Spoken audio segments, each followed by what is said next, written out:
You're listening to Excellence Above Talent, a podcast where we have the hard conversations about the lives of men and what leads us to achieve greatness and suffer defeat. Hear from other men's journeys as well, as we all learn and grow together to become inspirations to ourselves and those around us. And now your host, Aaron Thomas.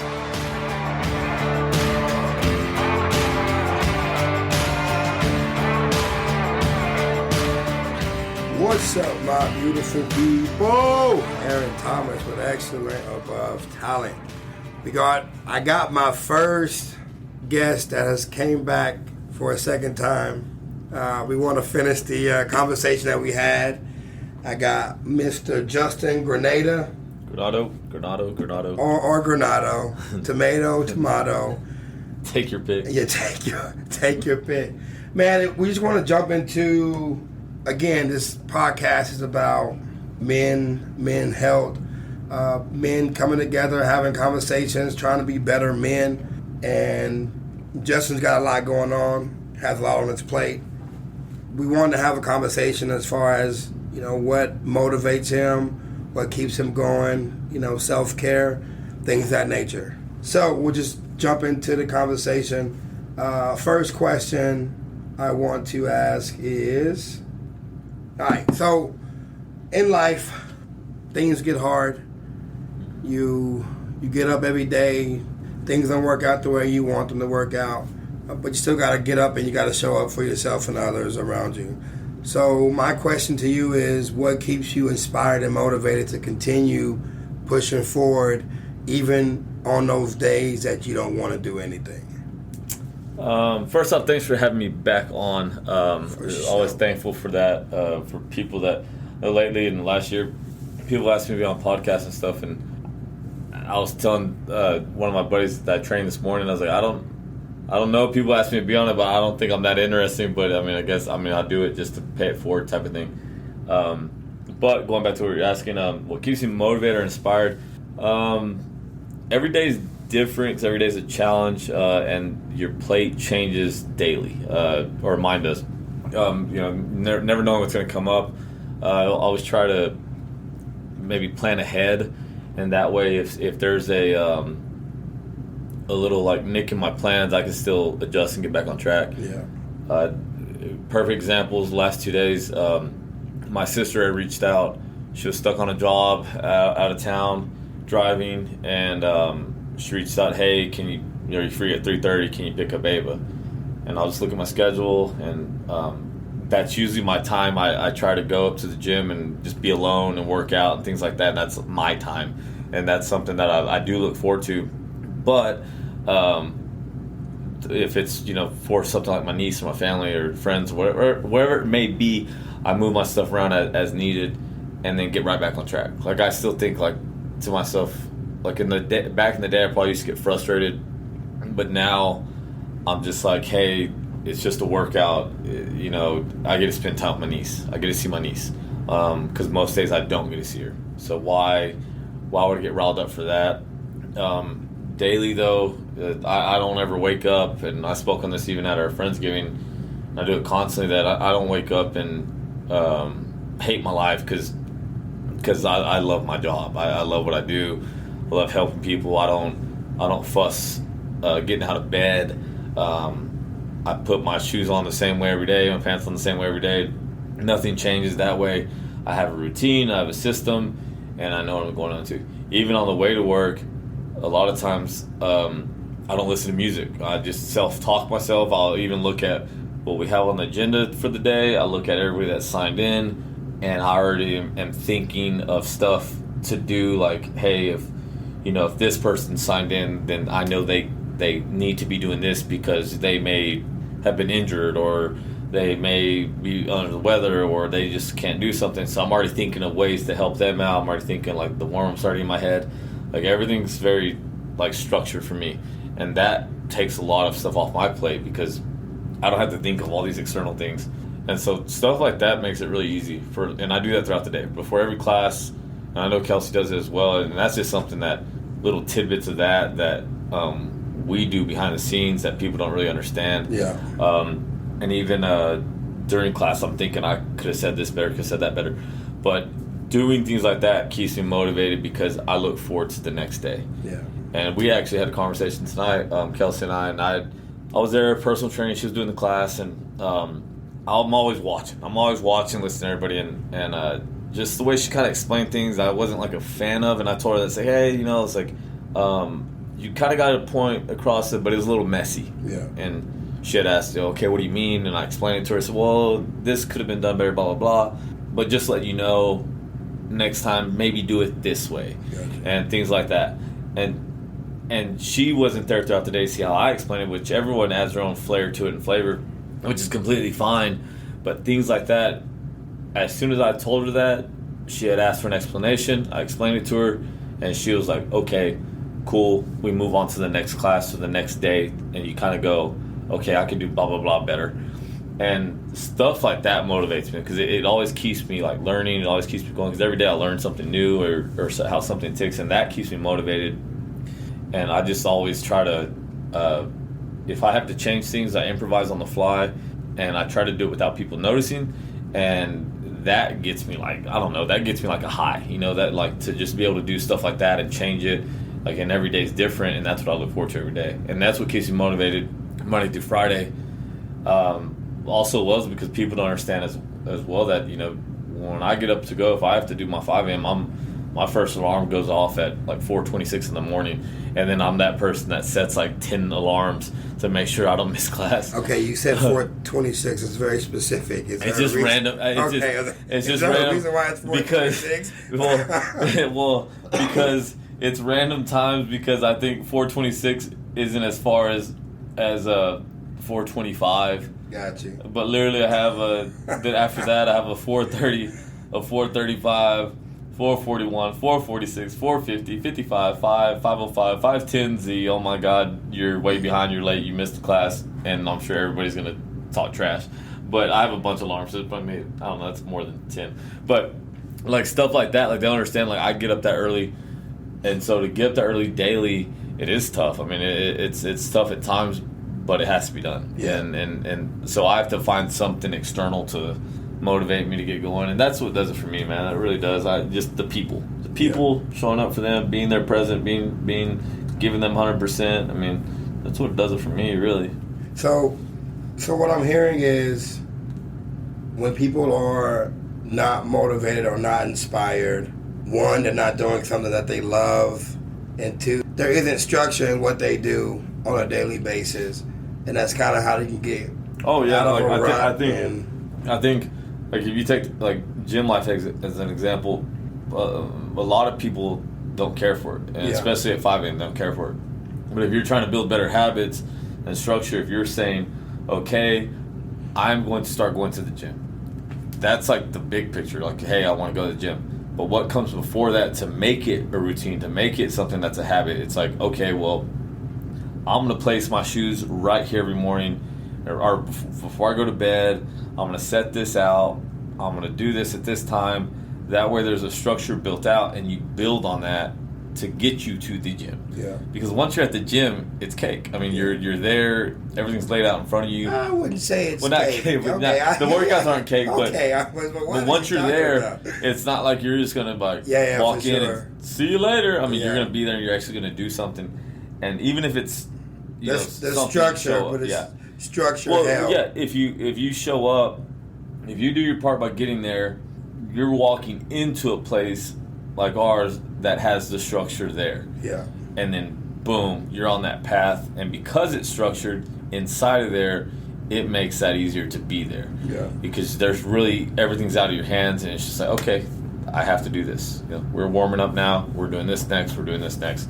We're leaving, and that makes it a lot easier. So if you build those habits and build a system, then everything becomes like clockwork, and then you're able to get to the where it's like, okay, this is normal. I'm getting there and stuff like that. Yeah, I got you. Yeah, it's just one of those things where I see a lot of men, and they're struggling because they've lost their motivation, or they don't have motivation, and so. But then you start looking at all the negative things that come with that, with the suicide rate, and someone drinking into the, plastered, or, domestic violence, beating up on their wife and their kids and things of that nature. And I think that comes from a feeling of, not being motivated or inspired in their life, and so they're trying to, take it out on somebody, and it's just in a negative way. My personal opinion. Yeah. So, kind of segue into what do you think about the state of manhood? Do you think we're in a good place as men? Do you think we're in a bad place? Do you think we need to be better? Like, what is your opinion on that?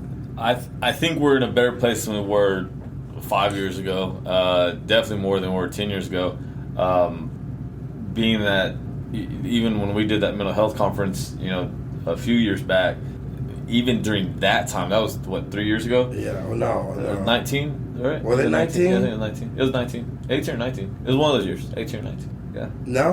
What year was it? It wasn't during COVID. Oh, no, you're right. Yeah, My bad. Because I started in 17, so yeah, it was 18. Yeah, it was 18, 19. But doing that, even during that time, it was still, like, taboo to talk about what's going on and things like that. Yeah. And to talk about that, hey, that during a time in your life that you were depressed and it led you to this, it wasn't like a, hey, there are some things in life that you can easily suck up, and there's some things that take a toll on you, that wear down on you. But even then, like I said, 2018, 2019 it's not long ago at all. Yeah, you're right. Especially when you think about the time in between all that's happened in the last few years with COVID and whatever, and the world's getting back to normal. So imagine further back than that, it was even worse. It was like, you don't say nothing. It's like, you suck it up, you deal with it, you're a man, do what you do, like, this is what you're supposed to do, and this and that. And that was it. And now, yeah, I'm sure people, and I've heard it too, that people get annoyed, like, after all that stuff started coming out, that, I hear about all the time, everybody just says they're depressed and blah, blah, there's no way all these people can be, and blah, blah. It very well could be, because now there's people that feel there's a lane for it, and so they speak on it. And when they speak on it, you have to be careful, because then you can run into the thing of, if you're just calling bullshit on it, and they're like, oh, well, is he telling the truth? Is he not telling the truth? Like, is he just saying it because it's normal, or is this what he was going through? But it's still like an unknown thing. It's still very new. It's still very new, because people have a comfortability of coming out with it now, and that's, I think that right there is very tough. You have to pick your battles with it, but I think it's a much better state than it's been, and I think that we spoke on it. I think it's an aging out thing, just like we had spoke at the gym with Claudia that one day about the quinceañera thing, whatever. Yeah. Like, back in the day it wasn't normal, but as that crowd gets kind of pushed out and whatever ages out, this new age comes in and starts to talk about it more and things like that. And it's really not a, hey, you're sensitive. It's a sensitivity thing and this and that. I don't think it's that at all. I mean, I just think people just become more comfortable speaking on it now. Yeah. But I think it's in a way better spot, like we said, than what it had been. For sure. I still think it's taboo, but it might be taboo kind of, like you said, in the opposite way. If you start talking about it, people will, start rolling their eyes and being like, oh, okay, here's this guy talking about something that, we don't know if he has or not have it, but I'm the type of person that if someone's telling me that they're going through some things, I tend to believe them until not. So, but yeah, I do think that things are getting better. People are having more conversations about it. But I also think that it's creating an issue, I think, with the male and female. I don't know. Just go with me here. We're going to wing it.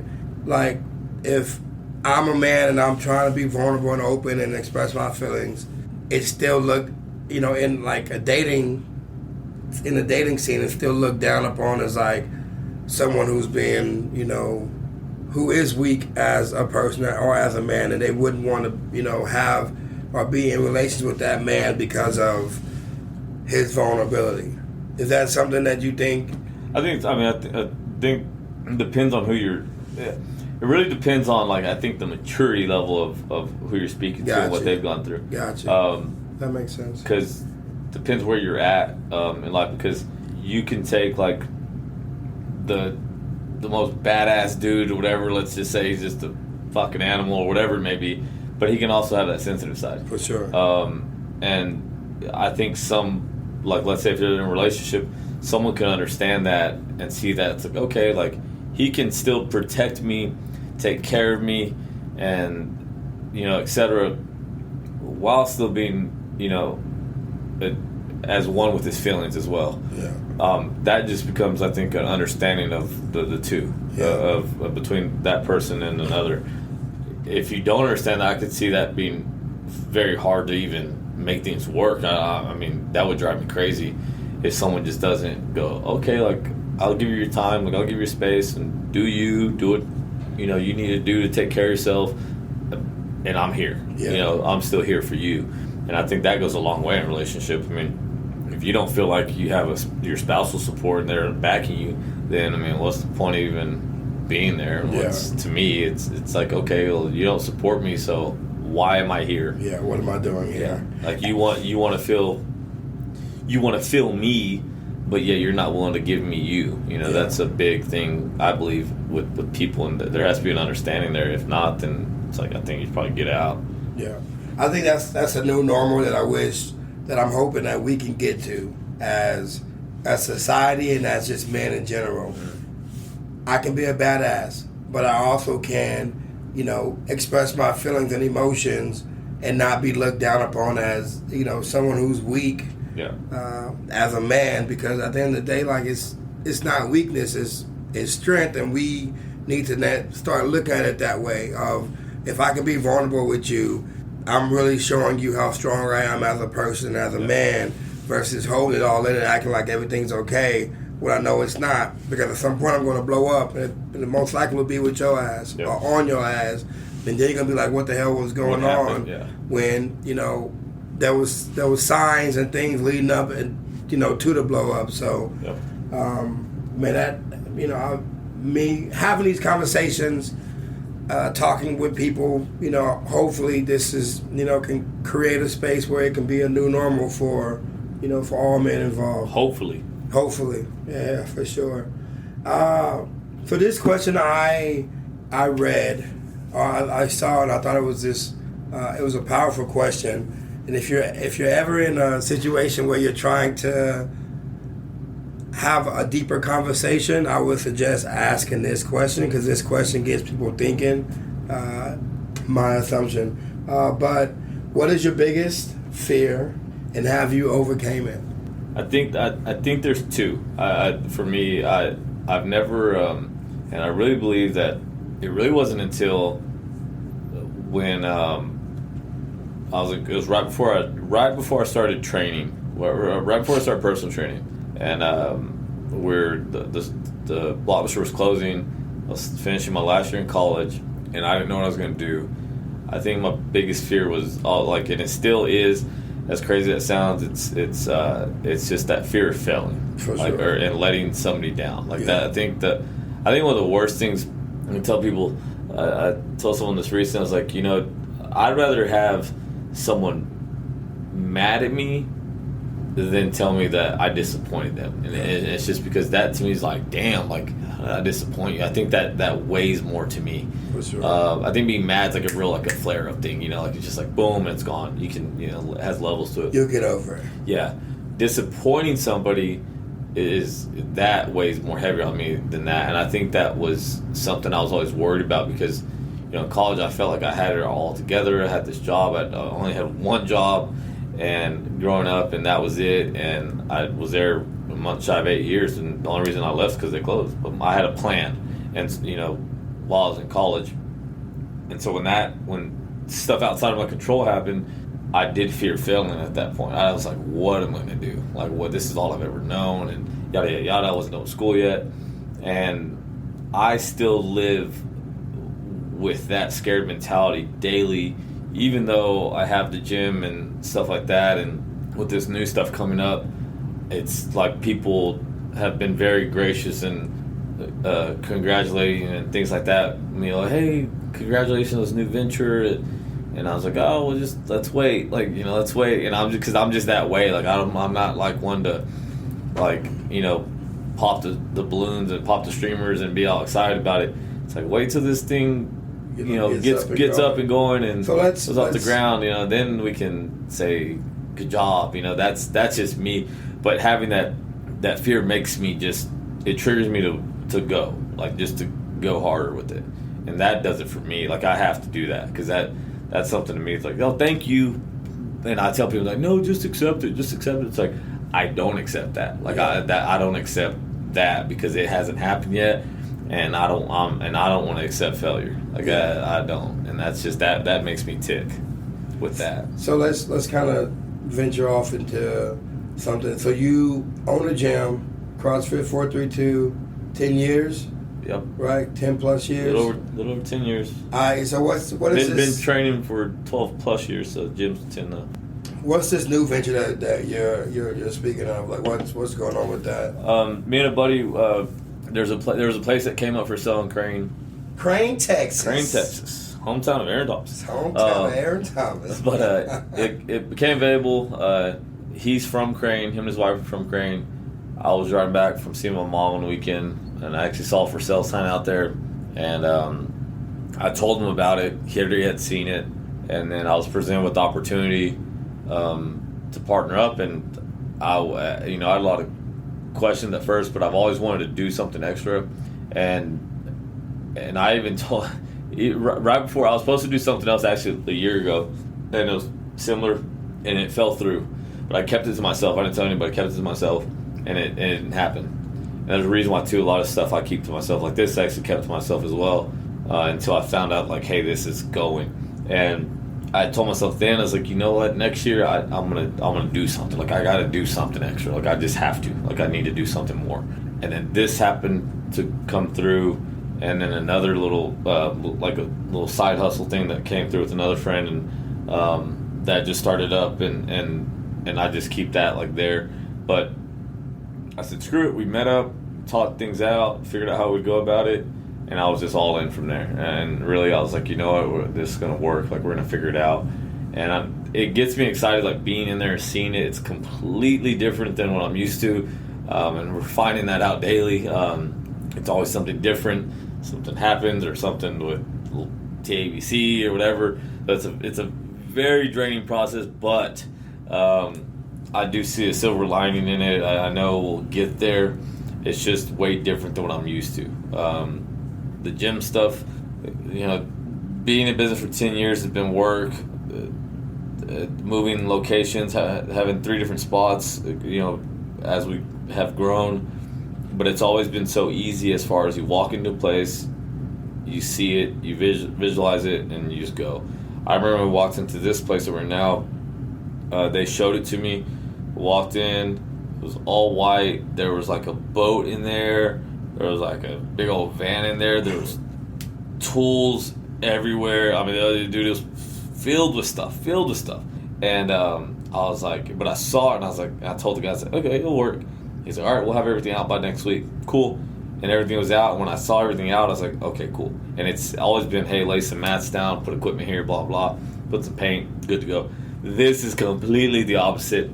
It's a lot more work. Yeah. But I'm up for the challenge and all this stuff. We are up for the challenge. And we've done, so we're almost there. What's it called? The Bird. It will be called The Bird. There used to be a place way back in the day that they had it used to be like the spot, like I guess like a hangout spot back in the day. Oh, for all the high school kids? Yeah, it was like a spot. It's right across from the high school? This is close. This I don't know where the old one used to be. This is like pretty much as you're leaving Crane and then as you're coming into Crane, like going north. Okay, I got you. But the old place used to be called The Bird.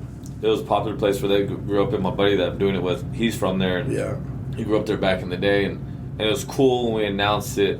There was a lot of people from Crane that like shared it and posted and messaged like, that's cool, you're bringing The Bird back, and I thought that was neat. I thought so. Like, is it what is The Bird like? If well, they're just going off. I don't know what their deal is, but I'm assuming just because it's called Crane and they're going off that's a bird and that whole deal. So what are you going to be able to do like at The Bird? Like, what is there? We're doing it's most bar. We'll have also restaurant. We're going to serve food. we're still working on the menu stuff. I know we're gonna have like just like servings like pizza, rotisserie chickens, like things like that, like simple stuff. Got you. And then next door to that is a beer barn where you can pull through and just get whatever like drinks and things like that, snacks and stuff like that. So it's a lot, but eventually we'll get there. So That's what's up, man. it'll be fun. All right, so you talking about it, you know, you fear failure, but then you go and do ventures and stuff like this because is that something that like just kind of helps you keep motivated or inspired to just continue to be your best self? I think it just gives me something new, and I know like my mom probably thinks I'm crazy, and she always tells me like kind of like sighs when I do it, and I didn't tell her when we first did it, and you know she found out. I forgot to let her know. She found out because I guess my aunt called her and she saw it on social media and blah blah blah, and I was like, yes. I called her the very next morning. I was like, I forgot to kind of tell you about that because I didn't tell anybody. I just kept it to myself because I didn't want it to be another thing that happened that didn't happen, and I'm telling somebody and it's like it was a wash. Yeah.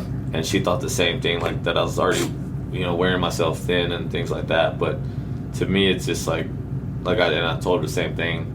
I'm either gonna be your broke son or make some money or something like that, be successful. But I don't know. It's stuff that motivates me, stuff that keeps me going. I like being busy. I don't mind it. My schedule's already weird as it is, and I thought, why not add to it? But that's one of my fears. That's one of my fears. Got you, man. That's. I mean, it's kind of the top. Mine's the same way. I don't want to be a loser. Yeah. Whatever that looks like, I just don't want to be a loser. I don't want to not have anything. I don't want to not do anything. I don't want to not make my mark. I want to do something in this world to make my mark, to and I think inspire and help. Think too. That's that because I thought about that too. It's like, well, would I call it being a loser? What do you call it? Yeah. Because most people wouldn't, but everybody has their own definition of it. Of what it means, to you. Yeah. I just couldn't. I don't know. That's what I would call it too for me. Yeah. I mean, I don't want to be a loser. I don't want to be a loser. And you see them. I see them, and people just assume like, oh, if you have an oil field job and you have a truck and you're making all this money, but you're miserable. Everyone around you is miserable. No one wants to be around you. You're not leaving a mark. You're not really making a dent. You're just hurting people in your life.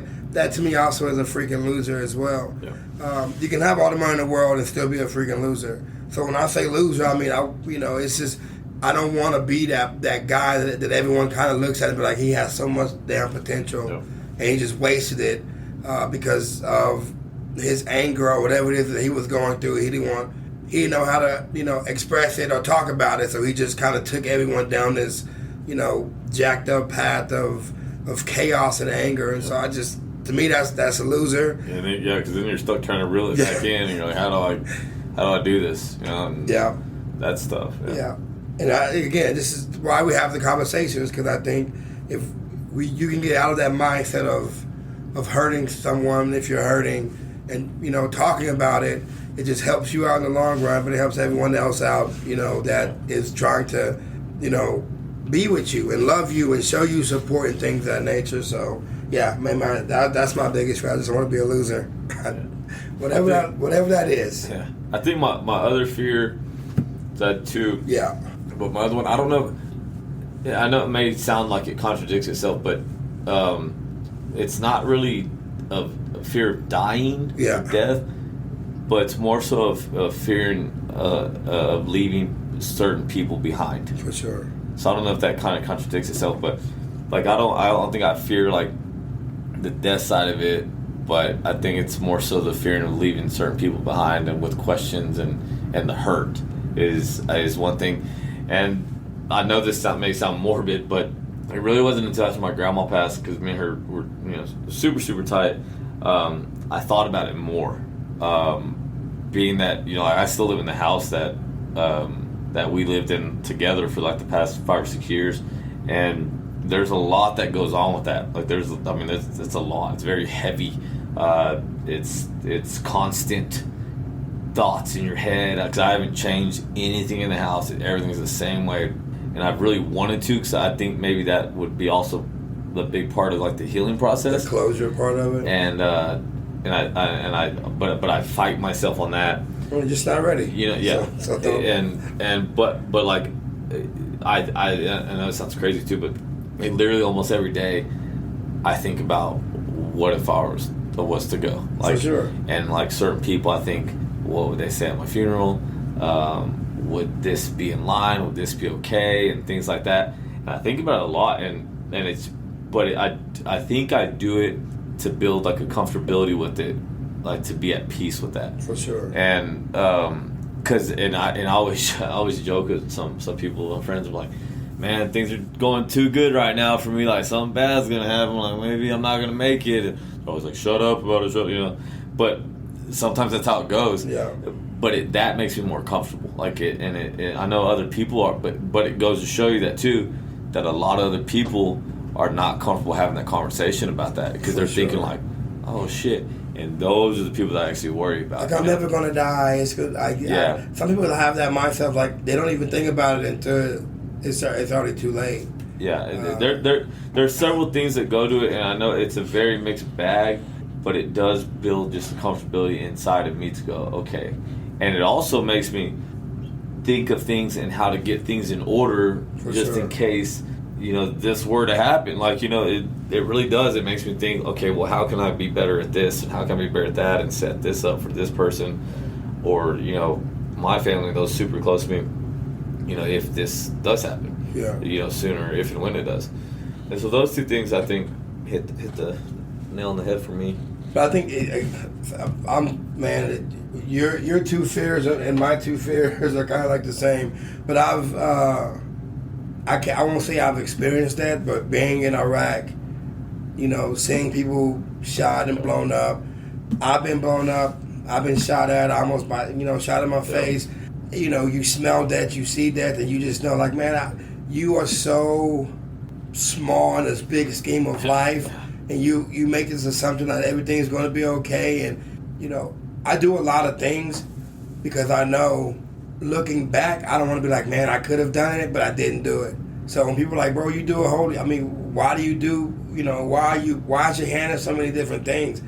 I don't know, because hell, I don't know if I'm going to be here tomorrow. Yeah. But if I'm not going to be here tomorrow, at least I know I put myself out there to be criticized or hated on or loved.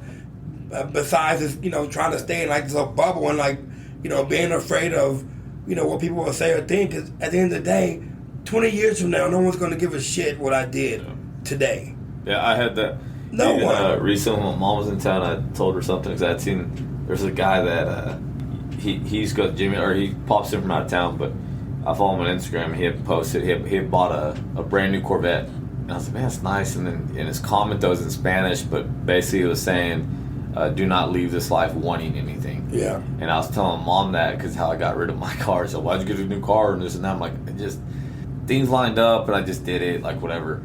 And I told her that because I had just after I got it, he got that vet I think the week after, and I saw that and I thought, damn, that's true though. Like with anything, like I would never know. Like, you know, you never know when something like that's gonna happen. So why are you leaving? Like, you know, why not go ahead and get that, or why not go on that trip and say fuck it? You know, why not? You know, shoot your shot with that girl.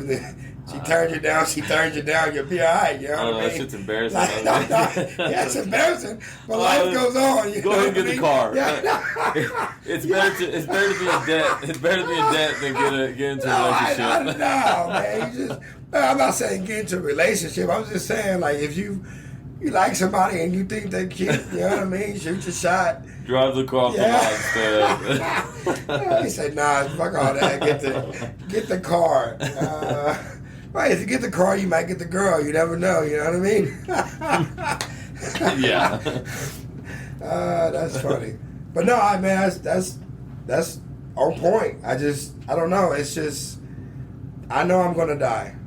Like there is no ifs, ands, or buts about it. I know I'm gonna die, and hopefully when I die, I died living my best life versus, you know, dying and just existing. I don't want to exist.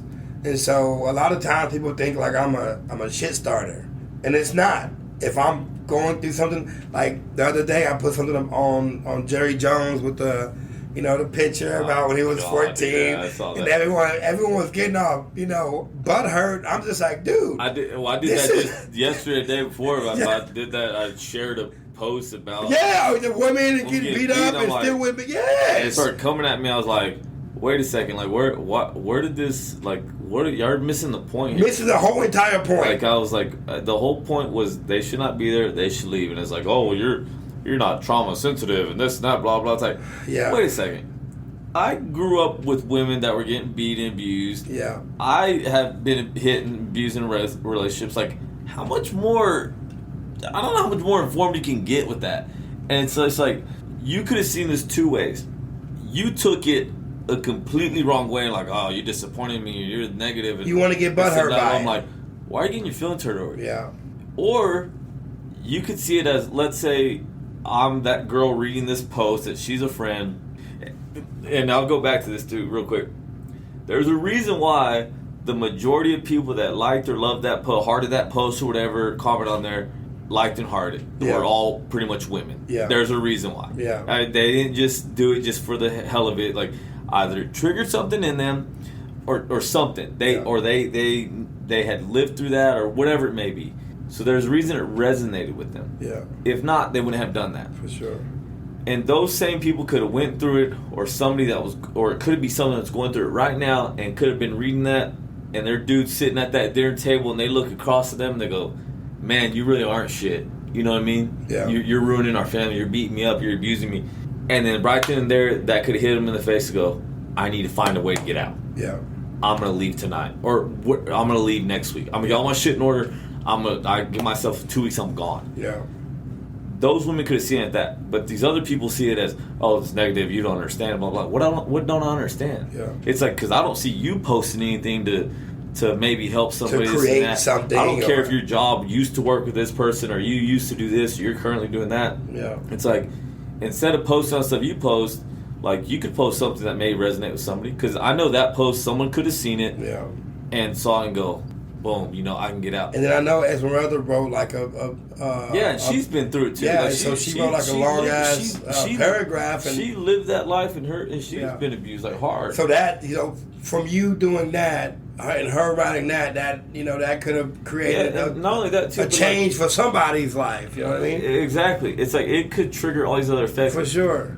If you were a female or male that saw that post and thought, oh, that's fucked up, then you're probably part of the problem. Yeah, like, in my opinion, then, and if you don't see something wrong with your dude beating you up or your girl beating you up, then you're part of the problem. It's the issue is everyone wants to bitch about the problem, but no one wants to try to find solutions for the that's fucking what I'm problem. saying though. And I don't even work in that field. I did it for 5 years. So they look at me like, oh, what do you know? It's like, I know a lot about it. I couldn't tell you in this 12 plus years of training how many men and women have came to me of shitty situations they're dealing with at home. For sure. Like, a ton. Or how many divorces and abuses and calling the cops on people or this and that I've dealt with, that I've tried to counsel people with. And you can ask any personal trainer, gym trainer, whatever it is, how many people they have in their gyms or have been their clientele that deal with this stuff on the daily. People go through that stuff. And it's sad. I mean, it is sad, but it's very heavy. And we become a counselor and try to help them out, blah, blah, blah. So my post, I don't think at all was doing any harm to people at all. Like, it wasn't doing people harm. If anything, it could have made someone aware or triggered someone to go, you know what, that's right. I feel better about something. Instead of posting whatever stuff you may post, it's like, well then I understand the platform I have, and I get it. I get people, like, I get that when I get deep in my bag, whatever, like, people will see it, like it, share. Like, some stuff I post, and I'm thinking, damn, that kind of took off. Like, I was just I felt some type of way. So I just did it, and so I'm thinking, like, I get there's a responsibility behind that, and I understand that. But what I posted, I don't think was negative at all. But our responsibility is to create the conversation. I think that's what the issue is in this society now. No one wants to have those fucked up conversations. Yeah. Let's have this conversation about domestic violence They're and hard race and things of that nature. I think they're hard to have because you have to put everything on the table. Like For you sure. have to show your cards. Yeah. And if you're not willing to do that, you're gonna base like a card. You're gonna bust. I mean, Yeah, you're for out. sure. And if you cannot do that, then you can't be helped. For sure. If you're not willing to show all of your face cards, then what are you doing there? What are you doing sitting at the table? Because if you're leaving tidbits of information out, you're not going to get the help you need because someone's not going to understand it. And so I guess I was kind of looking at some stuff and I would respond back. And I'm like, man, and then too, because people just assume because you're a guy that you've never been through it or you don't understand it. Yeah, for sure. It's like, wait a second, I grew up with nothing but women. Nothing but women raised me. Yeah. And I know a little bit about it. It's like I'm around pretty much women all day long. Like I know something about it. I'm not just speaking out of my ass.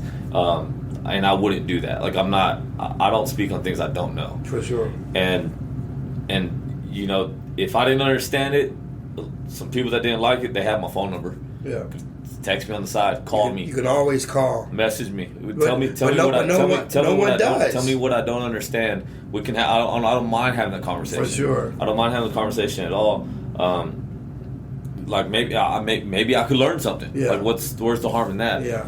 But to make comments that were made that were just assuming that I'm not informed and this and that, where it's like, okay, you're just assuming stuff now. Like you're just throwing shit on the wall hoping it sticks. Yeah. But it's just like, okay, well, if you have enough to type out this stuff, go make a post about it then. Yeah. Go raise awareness on your platform and do it, and let's see how much traction it gets. Yeah. Like, let's do and that. That's what I'm big on. You know, the people who always have something to say never post anything. You go back and it's just like it's all superficial stuff. But then when you want to be real about like, hey, this is what I'm feeling like, this is what I'm seeing, like what's going on, then they all come to your page and they want to, you know, they either want to comment or you see the people who don't comment because they'll never like your shit, but like everyone else's. Because it's like this too, and I tell people this all the time. When back before we started the gym, and it was just me personal training, man, I used to have so many clients, like 20 or 30 clients, just personal training clients, and I was making good money. Gym came along. I had to let a lot of that go because we had the gym and the classes, whatever. But back then, I used to hustle for it so much, like push it so much. And I was having this conversation the other day. I want to say I was having it with Esmeralda about just personal training. I said, man, I want to get back into that. Like, I think I want to get back into it, but I don't know if I have the time for it. And I know if I made the time for it, I could do it. It's good money. I was like, but I have to push it. I have to hustle for it. And I straight up said right then and there, I said, but I don't know if I want to do that. Yeah. I don't know if I want to push like that again or hustle like that because I've become too comfortable in what I do. And I can own that and I can accept that. If I choose on my platform, which let's say social media, people know I train, whatever. But a lot of people think we just do CrossFit. Yeah. All they do is CrossFit, blah, blah. Because as this younger crowd comes in, they don't know Justin, the personal trainer from back, 10 plus years ago, 12 years ago when I first started doing it, that's what I did. Yeah. So they understand, like, hey, like, I know my shit. I know strength and conditioning. I mean, I do it daily myself. So they don't know that. So if I don't put it out there, they're never going to know. For sure. So these people that have these little remarks and stuff like that and didn't, like, appreciate what I posted, it's like, okay, well, how did I know that you used to do this? Or how do I know that you currently do this? Or how do I know this and that? You don't post about it. Yeah. Even if I posted once a week, yeah. Hey, blah, blah, blah, personal training spots open, this and this and this. Once a week, someone's going to see it eventually. Yeah. Someone's going to see it eventually. Yeah. And even if I posted, those posts are free. Yeah. If I get one person off that, one person, I'm helping someone and I'm helping myself as well. Yeah. Same goes for that stuff. If you're posting about being abused or trauma abuse, blah, blah, just being vocal about it, you may get one woman or one male that's getting abused, whatever it may be, that you can help. Yeah. I don't see that from any of those people that were doing that. That had time to comment on it. You don't comment on any other stuff but that.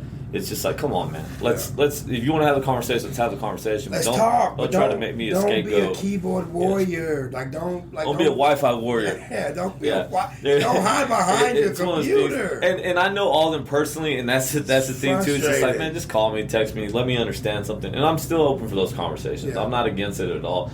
But that's why I responded back real quick. I'm like, come on, man. Like, don't come from like this. Like, you don't see that this post can actually be doing something good. Yeah. Instead of you getting on there chirping about it. It's like, you could have hit me up on the side, blah, blah, blah. Or post something uplifting on it. So if someone's reading it, yeah, they're like, oh, okay. Like, inform me.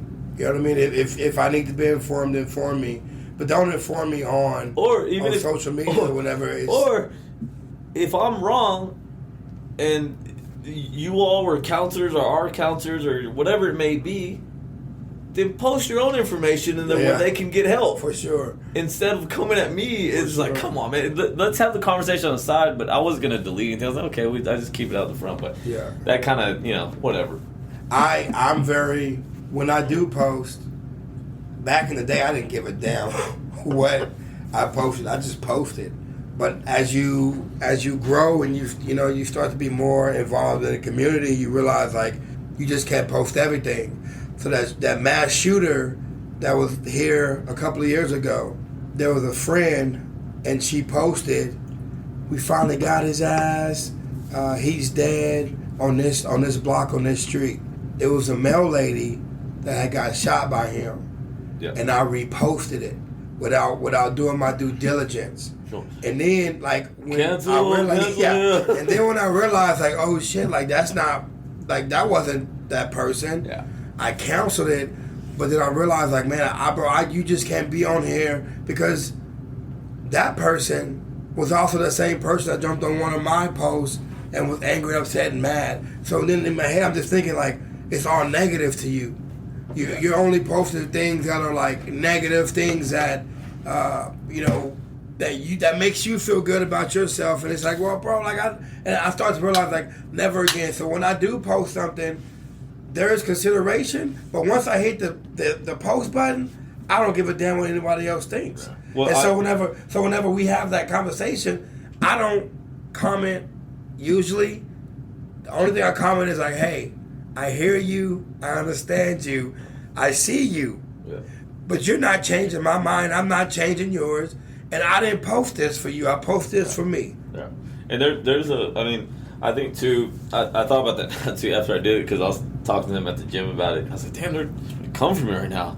And I wasn't expecting it at all. Yeah. Because I thought, hey, it's a good post. Yeah. It's a good post. I thought it's positive. Yeah. Apparently not to some people. But like with that, I was speaking on, there's a lot of things that I even told them at the gym. I said, man, maybe I should be making posts like this and I have these businesses, blah, blah. But I do pride myself on just keeping it real, being upfront with people, and I'm very black and white with things on how I view things. It's not, I'm not a hard person. You're either gonna like me or not gonna like me. It's not one or the other. But I'm gonna keep it real. I'm gonna be a real friend. I'm not a yes friend. And it's just like I said earlier. Like, there's some things that I post and I don't expect it to gain traction. Even the posts I made prior to that, it was talking about why not. And I made that long post, and it was just about working out and, not doing the same thing over and over, and how we take any clientele. When I made that post, I had just left the gym. I had worked out, so my endorphins were all going. But I remember I was watching the class as I was leaving, and Kelsey was training, and I was watching it, and it was packed that night, and people were still, like, lingering around from the previous class. And I was leaving to go to boxing, but it fired me up. Like, it just fired me up because I saw all those people in the gym right then and there, and I thought, man, this is fucking cool. Like, I get getting those moments where I'm like, damn, this is cool. Like, all these people, and they're laughing and joking, and everybody's lifting weight and cutting up or whatever it may be. But it just fired me up. And literally on the way to boxing that night, as I was driving, I did all that through a voice note. Like, I did all the voice note on the way to boxing, and I was just talking. I mean, I was in the car by myself, just talking. And sometimes it doesn't catch up the dictation right, but I looked down at it when I got close to boxing, and it did. And I cleaned up a bit of it, and I just posted it. And I went inside boxing. I remember I was putting my wraps on, and I posted it, and I threw my phone in my bag. My phone in the bag, we warm up, we do mitts and all that stuff, and bag work. And then we're leaving. There were some new guys there that night, and we're talking to them for a while. And I get in the car, and I forgot about my phone in the bag, and I go to get it, and it was just all this stuff and all these shares. I thought, oh shit, like I was like, what the crap? And I was almost scared to open it because there was some stuff I said in there that, you know, it was just on the fly. I wasn't really thinking. I was just going. But a lot of people liked that post, and dude, it had like over like 20 something shares. And I thought, oh shit, I was just speaking from the heart. But really, the line that I thought people would get pissed off about, because there was a line in there I put where people would even walk a mile in their kids' shoes while they're trying to tell them what to do, you know. But I feel that way, you know. I felt that way, and I still stand 10 toes down on that. Yeah. But there's stuff like that, like I do double check and things like that, and you never know. Kind of some stuff's gonna take off, some not. That's just people, and it's so hard to, you know. I could read, like, we have conversation daily, so when you post stuff, you can like hear that person's voice. For sure. You know what I mean? And so someone that doesn't know you and speak to you on daily, they don't understand how you're speaking, where I'm coming from, where you're coming from. Yeah. They don't know your tone of voice and things like that. But if we speak on the daily, text on the daily, things like that, it is different. You understand where someone's coming from more so. So I get that may be hard sometimes, and so that's what causes a lot of crap on social media, because people just think like, you're rude, or you're this and that, or they heard something from somebody and they just run with it before checking with you. It's like, hey, you can text, call me, message me any day of the week. You ask me something, I'll tell you the truth. Like, you don't have to go ask other people about it. You can hit me up directly. I'll tell you straight up, I have nothing to hide. Yeah. Like, that's fine with me. But you better have your shit in order when you come for me. Like, and I just tell the people 100%. Yeah. And it sounds hard and brash, but it's the truth. Like, you better have your stuff in order, because I'm gonna have mine. Yeah. And that's just kind of where I stand on that, man. It is crazy, man. It grew some legs on that post. And I'm in that, you know, my mama's on Facebook, and, you know, she's, you know, grew up Christian, and so, you know, don't cuss, don't do it. I'm a cusser. I can't. It adds a little pizzazz. I don't know. I just feel like it does. But I mean, it's just like, you know, join the army, and that's all we did. I mean, I've slowed down on it, but it's just, you know, she's always saying like, oh, you know, God, blah blah blah. And I'm just like, yeah, I understand, but like, shit, I'm trying. You know what I mean? Like, I am trying. So I used to get like, I used to be afraid of just being authentic and just being me, and if a cuss word comes out, a cuss word comes out. I honestly, when I spoke in church, I was like, God, please don't let me cuss.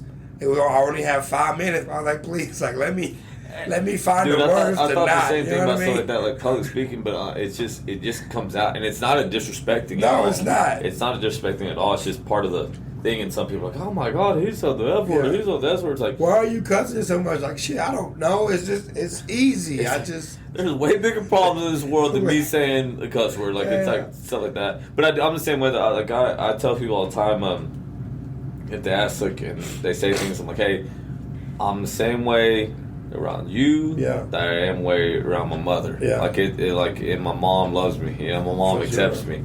I hope she does.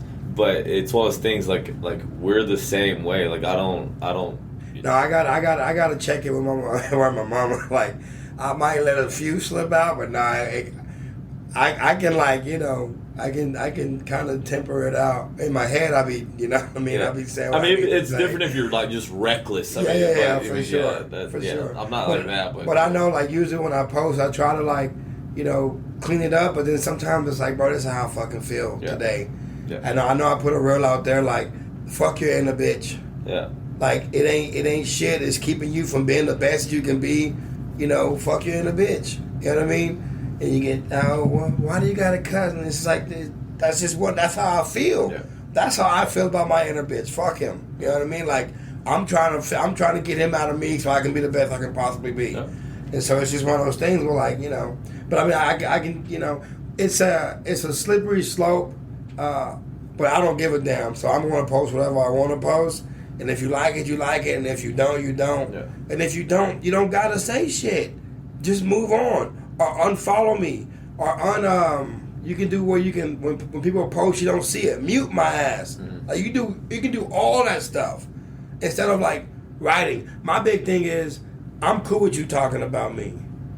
But if my family gets on and they say something and you say something back, then you're putting me in a position to now be that monster. Yeah. Like, especially if you're going to be disrespectful, you're going to have to see me, right? And so now that post, I posted it because what I was feeling, but now it's created. You commented and created this negative atmosphere to now where people are talking, and if you talk talk sideways about one of mine, we're gonna have issues. Yeah. That's just point blank. Period. There are so many things I don't post as much as I would like to because I know it will start some stuff. Yeah. There's a lot of things I just leave. I leave it.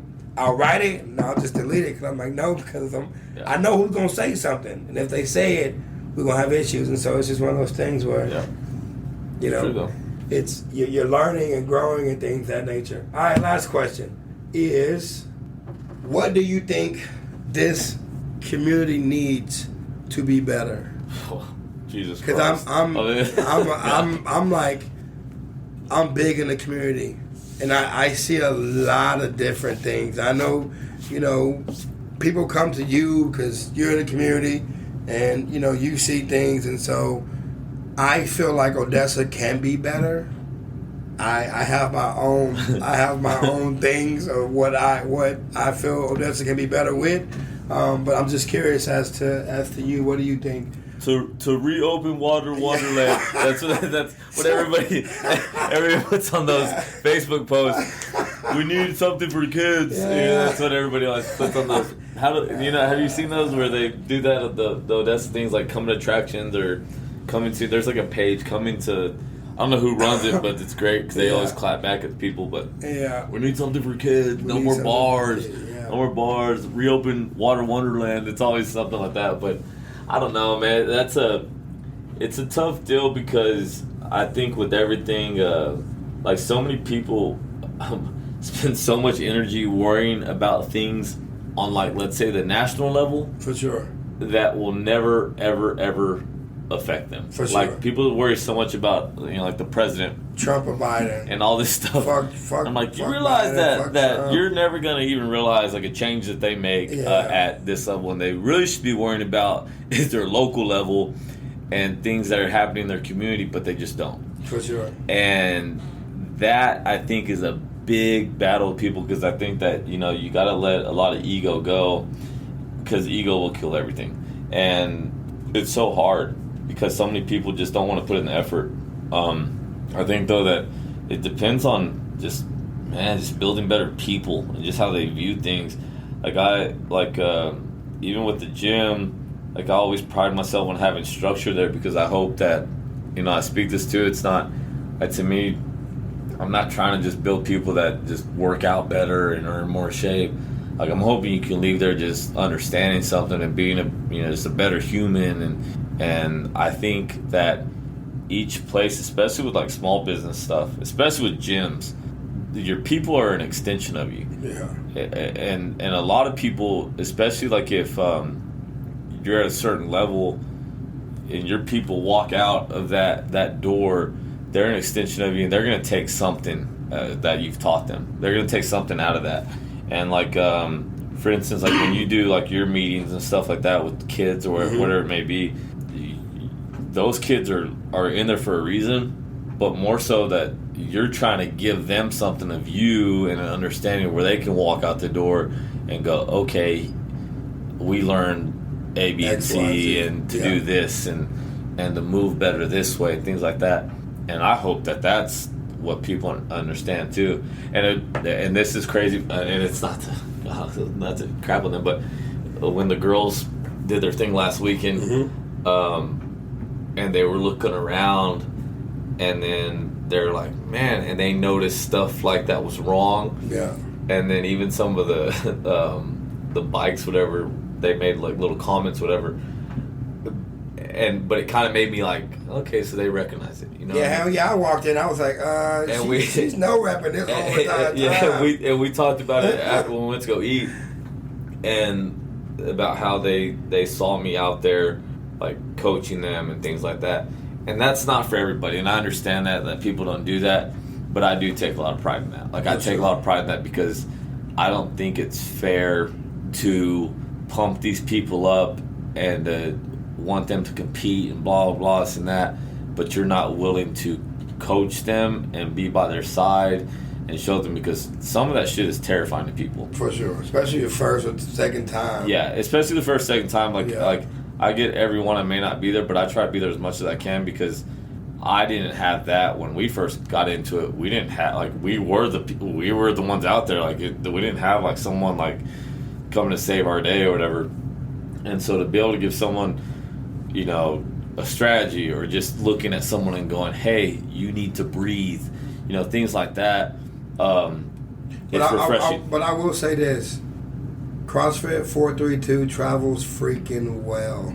No, they do. They do. There's always between 15 and 20 people. There really was good showing. And stuff like that, I mean, makes me happy and stuff like that. And it's just, we put the emphasis on just support one another. But, like, stuff, for an example, though, with that, I pride myself on doing stuff like that. Because people do become an extension of you. And so when they realize that, and they kind of go, you know, even if they've been there for 2-3 years and it was their first time competing, it was their first time to realize, hey, oh man, like that they had that realization, like, you did your part. Like, it doesn't have to happen instantly right then and there. It may happen sooner than later, but as long as it happens, you know. And because then they go and feed off of that, you know, they're feeding off of that, and they could feed that to somebody else, and they become like that beacon that pushes that out there. And I think at, like, our level of community, like, if you can actually do that and spread that, I think it builds a stronger foundation. Real similar, like, if, like, you know, with the church you go to, same thing with that. Like, they have a good foundation, and they have their people, you know, be their catalyst to, you know, our Cliff is a catalyst to pushing that out there to his people. Yeah. And then the people become, you know, like your disciples, and they go out there and they speak on it to other people, and they bring more people in, and it creates a stronger foundation. Like, stuff like that. I mean, that's all you can ask for. Yeah. I mean, you can't really it's tough to have an agenda of what you want to do, because it's going to be very, like, hard fought to get to that. But, I mean, if you have just a good base and you protect yours, I think that right there builds better for you.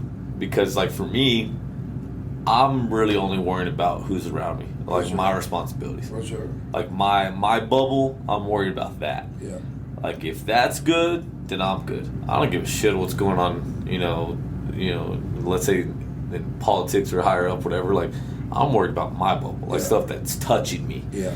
You know, that, I think that's what matters. Because it's touching you. So why not focus on things that are touching you versus things that aren't? That to me is my community. I got you. Right? Like, I'm not worried about some stuff. I'm just like, I ain't gonna worry about that. Like, I'm not, good luck doing that. Like, I'm worried about my community, what they can do for one another, and what they can do for me. Like, and what I can do for them. Yeah. Mostly. That's what I'm worried about. Like, I think once you get into, like, the politics and stuff, it takes so much fun out of it and things like that. I mean, it gets messy. Yeah. And I ain't cut for that, because I feel like just bring it all in. Yeah. Don't take shit out. Yeah. Bring it all in. Talk about it all. Because that builds everyone to be better. Yeah.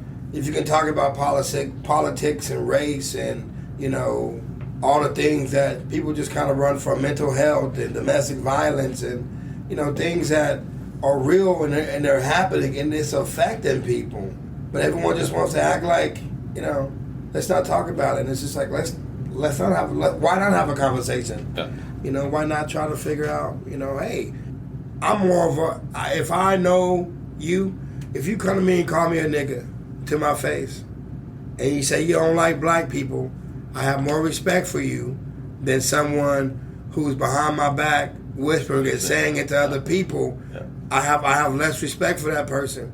You come to my face and tell me that, when I see you, I'll say what's up to you, 100%, and I'll keep it going, right? Because it's just like, I know where you stand, but I feel like a lot of people don't know where other people stand because they don't want to talk about it because they don't want to hurt nobody's feelings. Yeah.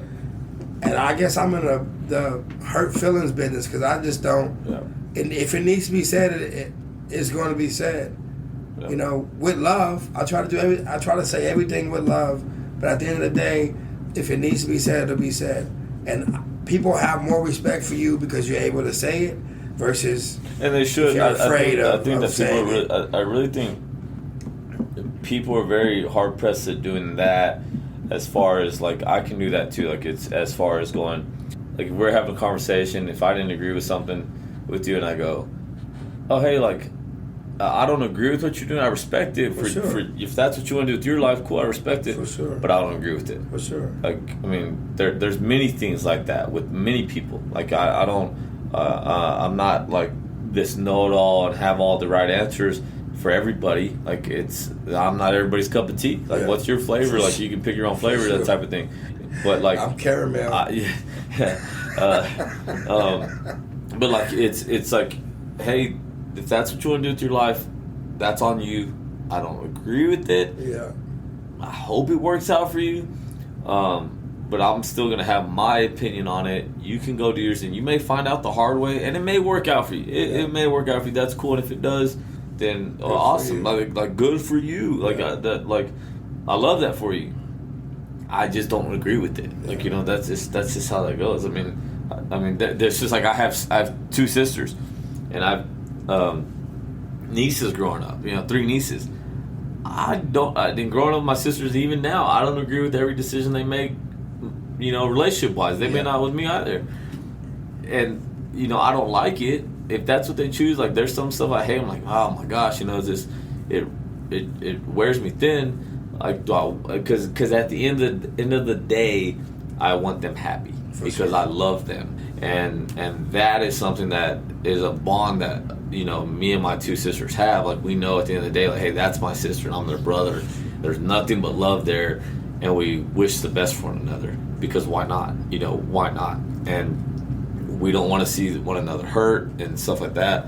So I don't have to agree with it, and I do wish you the best.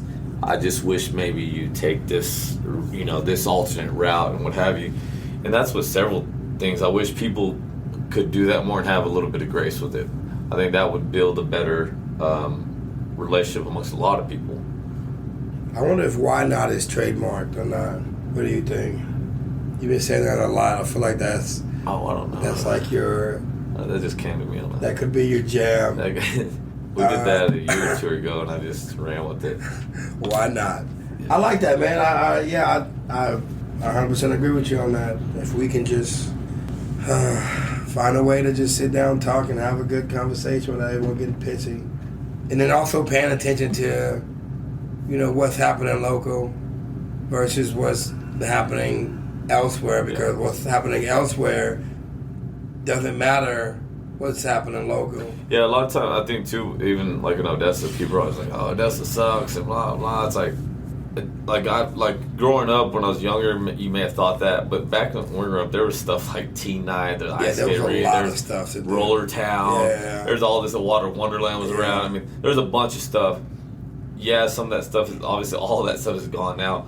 But I was having lunch with my client friend now, Dr. Duran, and our lunch, and I can't remember how the conversation came up. It was something about somebody leaving town. I think he was talking about somebody he knew was living in Austin, and he said that he goes, looked at me, he goes, I don't think we live in a bad town. He goes, I don't think Odessa's that bad. And I told him straight up, I said, you know what? It's all perspective. Yeah. It's all what you pick and choose. If I go live in Lubbock, if I go live in Dallas or San Antonio, whatever, I'm sure there's some people that live there that are miserable, that don't want to be there, that they want to move to the next thing, and the next thing is they think the next thing is the good thing, and that's not necessarily true. I mean, I've lived here all my life. I know several people that lived here all their lives, but they've done something with it. Yeah. They didn't just sit on their ass and be like, this town sucks, just like bitching and moaning and complaining and not doing anything about it. I'm right there with you. Like, it's not, there's not the best things to do here, but I did something with it. Like, it wasn't that bad. Yeah. So like, it's made a lot of people rich, but then they also, bitch about it. It's all perspective now. How you view things. That's with anything, man. It's with anything. You can be in San Antonio and think San Antonio sucks. Exactly. You can be in Dallas or Austin. And there's a ton of stuff to do there, but you just don't like your situation. Yeah. And so that's why it sucks in general. Yeah. And you're trying to bring as many people down with you. You don't think it sucks? You bring people into yeah. your circle so that you can have like a bunch of people that says Odessa, the Odessa Suck Crew. Yeah. You have something like bitch you complain about whenever y'all get together. I'm sure there's a Facebook group like that. Oh yeah, for sure. 432 sucks. Odessa 432 sucks. Edgar County sucks or something like that. There's a Facebook post on everything. Yeah, right. There's an accountability. I mean, there's a lot of Facebook. I'm like, it's just a lot. It's true. There's a lot of drama in Odessa that I just, Yeah, it's true. We're a small town, but we have so much drama. And the crazy part is, I think there was a stat that came out. I think we're first in drunk driving accidents. Really? In the country, Odessa, Texas. But do they do that per like capita or whatever? Yeah, per 150,000 people. Yeah, we have the most drunk driving crashes here in Odessa, Texas. Damn, that's crazy. So to me, that's also telling me that people are not happy with their lives, not happy with where they're at, and so they go out to bars and they drink into oblivion, and then they jump in cars and or someone's drive. gonna go, it's because they don't have nothing but for kids and only bars in that town. That's exactly what's gonna go. Well, don't jump in the car and drive. Yeah. God, no. I mean, but we've gone out here. We've gone out Vegas and Austin. It's just the attitude that we have is we're gonna have fun. Yeah. We have fun and we get back to the house and then I'm sleeping with Jesus. That sounds bad. But I'm sleeping with Jesus. Yeah. You're sleeping with Brandon, and then we're gone. At the end of the day, it's all responsibility. For sure. Love you, Jesus. Yeah. But yeah, it's just crazy. It's crazy. So, man, I think you're right. It's there's a lot, but you kind of narrow it down to like what it really is. So, man, I appreciate you coming on and having this conversation. It was good. It always seems like it's going to be 30 minutes and it ended up being an hour and 15 and going. So, if anyone hasn't told you today that they love you, let me be the first to say I love you. You're awesome. You're amazing. You deserve the best that this world has to offer. Do not give up. Do not quit. The world does not get easier, but you get stronger. You have a blessed weekend. Bye-bye. Thank you for listening. Be sure to subscribe to the podcast so you never miss an episode. And for daily, motivational, and up-to-date content, follow us on Facebook and Instagram at Excellence Above Talent. And remember, keep moving forward, never give up, and you are never alone in this battle. We'll see you next time.